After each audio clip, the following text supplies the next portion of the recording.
Good morning friends. Sharda madam की class में आपका बहुत बहुत स्वागत है। पिछली वीडियो मेरी राजस्थान जनरल नॉलेज की क्वेश्चन आंसर्स की थी, पार्ट फर्स्ट थी। उसमें काफ़ी महत्वपूर्ण क्वेश्चंस आंसर्स डाले हैं सॉल्यूशन के साथ में मैंने। अब मैं जो डाल रही हूँ पार्ट 2 डाल रही हूँ उसी का, राजस्थान जनरल नॉलेज का MCQ with solution, question answers, वैकल्पिक प्रश्न उत्तर। ठीक है, मेरे चैनल को सब्सक्राइब कर लें, लाइक एंड शेयर करें और कमेंट करें।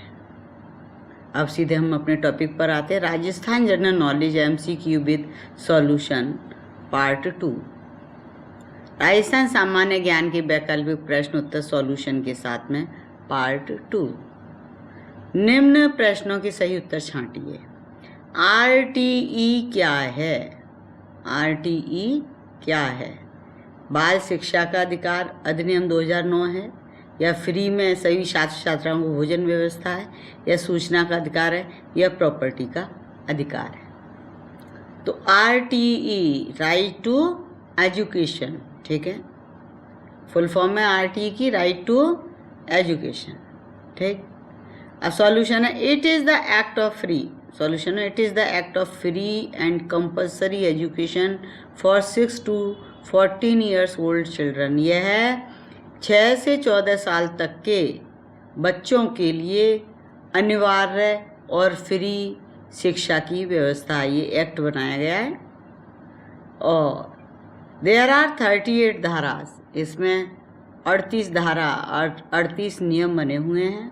Under the article 20A in the Indian constitution, भारतीय संविधान के अनुच्छेद 21A में 38 धाराएं इस एक्ट में बनी हुई हैं।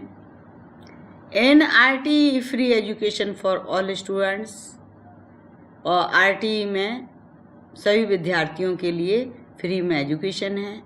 Government schools 25% seats are reserve for poor students in private schools. ठीक है, गवर्नमेंट स्कूल में और 25% सीट रिजर्व है गरीब विद्यार्थियों के लिए। ठीक है, no student would be restricted और स्टॉप्ड फ्रॉम एजुकेशन। किसी भी विद्यार्थी का ना तो रेस्ट्रिक्शन हो सकता है, ना नाम काटा जा सकता है, और ना ही उसको पढ़ाई से रोका जा सकता है।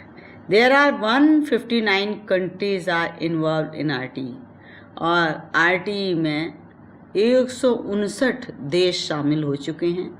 और India is 135th country in the world, संसार में भारत का 135वां स्थान है, यानी कि 134 देश इसमें शामिल थे, उसके बाद में भारत इसमें शामिल हुआ था, किसमें? RTE में। ओके, अब इसका आंसर होगा बाल शिक्षा का अधिकार अधिनियम 2009। RTE क्या है? बाल शिक्षा अधिकार का अधिनियम 2009। बहुत सारे नियम हैं इनके जो इसमें दे रखे हैं। अब दूसरा क्वेश्चन, राजस्थान का निर्माण कितने चरणों में हुआ? राजस्थान इस समय जो प्रदेश है उसका निर्माण आज़ादी के बाद कितने चरणों में हुआ? रियासतें थी, वो धीरे धीरे जुड़ी, और ये वर्तमान राजस्थान का जो निर्माण हुआ था वो A में 4 कह रहा है, B में 7, C में 5, D में 11। तो आंसर है B, यानी 7 चरणों में राजस्थान का निर्माण हुआ था। राजस्थान का गठन कितने चरणों में हुआ था? 7 चरणों में। आखिरी बार अजमेर शामिल हुआ था उसमें। ओके, तीसरा क्वेश्चन है, राजस्थान के किस जिले में रेल मार्ग नहीं है? इतनी प्रोग्रेस के बाद भी राजस्थान का कोई जिला ऐसा भी है जिसमें रेल मार्ग नहीं है, तो वो क्या है? डूंगरपुर, बांसवाड़ा, जैसलमेर, जालौर, यानी बांसवाड़ा में नहीं है। क्या नहीं है? रेल मार्ग। ठीक है, अब आता है चौथा क्वेश्चन, राजस्थान में ऊंट महोत्सव कहाँ मनाया जाता है? ऊंट महोत्सव कोटा में, बूंदी में, जयपुर में, बीकानेर में। ये बीकानेर में मनाया जाता है ऊंट महोत्सव। ओके, ग्रीगोरियन कैलेंडर में वर्ष का प्रारंभ कब शुरू होता है? ग्रीगोरियन कैलेंडर जो है तो ए में 1 जनवरी, बी में चैत्र प्रतिपदा, सी में दीपावली, डी में मुहर्रम। ठीक है, तो ये होता है शुरू आंसर है ए 1 जनवरी। ठीक, विक्रम संवत चैत्र प्रतिपदा से चालू होती है और मुहर्रम से चालू होता है। तो इनका मुस्लिम जो है हिजरी संवत चालू होती है मुहर्रम से। ओके, निम्न में से कौन सा कथन सही नहीं है? सही उत्तर छांटे रहे थे, अब कौन सा कथन सही नहीं है? राजस्थान का विधानमंडल एक सदनीय है, राजस्थान में केवल विधानसभा है, राजस्थान में केवल विधान परिषद है, राजस्थान के विधानमंडल में दोनों विधानसभा और विधान परिषद नहीं है। तो राजस्थान के विधानमंडल एक सदनीय है, ये सही है, एक सदन है। राजस्थान में केवल विधानसभा है, विधान परिषद नहीं है। राजस्थान में केवल विधान परिषद है, यानी ये आंसर गलत है, विधान परिषद है ही नहीं। विधान परिषद और विधानसभा, जहाँ विधानसभा विधान परिषद दोनों होते हैं, वो द्विसदनीय प्रणाली होती है और ये एक सदन में केवल विधानसभा ही होती है। और राजस्थान के विधानमंडल में दोनों विधानसभा में विधान परिषद नहीं है, दोनों ही नहीं है। ये भी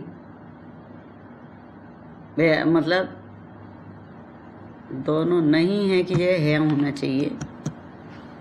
ओके, नहीं है। ओके, इसको परिषद है लिखना पड़ेगा।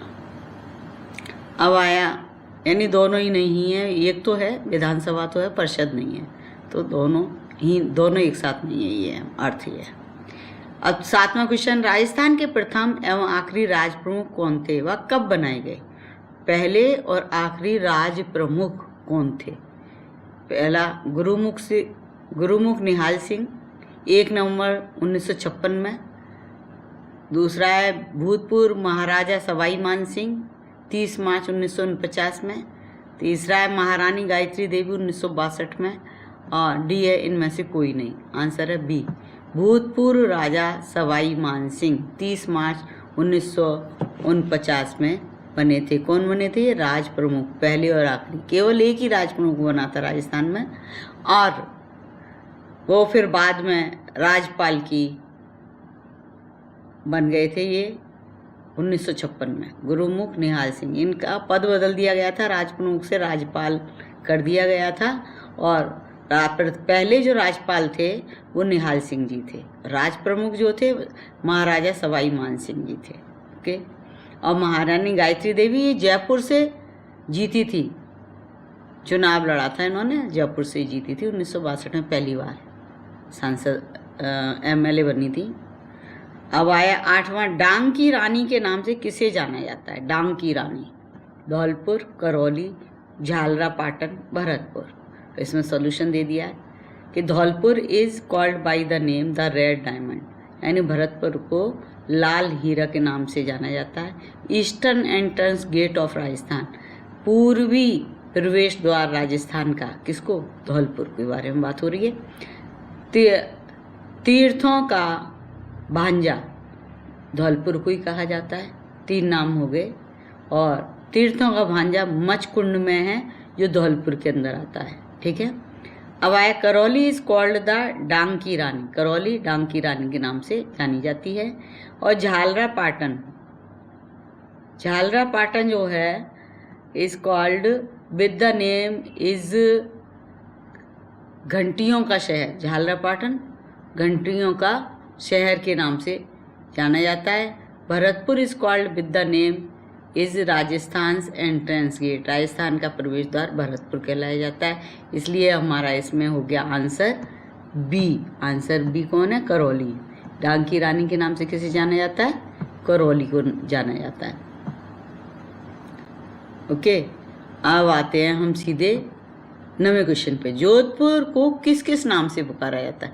पिछली वीडियो में मैंने लास्ट में क्वेश्चन जयपुर का लिखा था, इसमें मैंने जोधपुर को किस किस नाम से पुकारते हैं? सूर्य नगरी जोधपुर को कहते हैं, मरुस्थल का प्रवेश द्वार जोधपुर, मरु प्रदेश जोधपुर, रेगिस्तान का केंद्र जोधपुर, हैंडीक्राफ्ट सिटी जोधपुर को कहा जाता है। भारत की बेर की राजधानी जोधपुर है। ब्लू सिटी के नाम से भी जोधपुर को कहा जाता है। ब्लू सिटी है जोधपुर और पिंक सिटी है जयपुर, ये ध्यान करना। Blue city Jodhpur. राजस्थान की संस्कृति की राजधानी जोधपुर।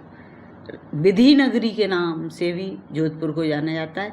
नाविक राजधानी जोधपुर को कहते हैं। मरुस्थल का सिंह द्वार जोधपुर को कहते हैं।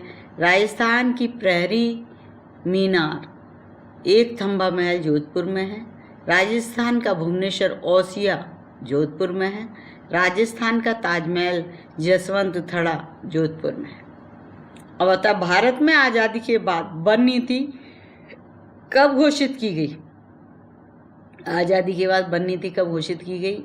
1949 में, 1950 में, 51 में, 52 में। आंसर है 52 में। पहली वन नीति भारत में कब घोषित की गई थी? 1952 में। ठीक है, ये मेरा वीडियो मैंने बहुत छोटा बनाया है जिससे आप पढ़ सको और इन क्वेश्चन आंसर्स को ढंग से तैयार करना है जिससे पेपर में आ सके। ओके, थैंक यू, धन्यवाद।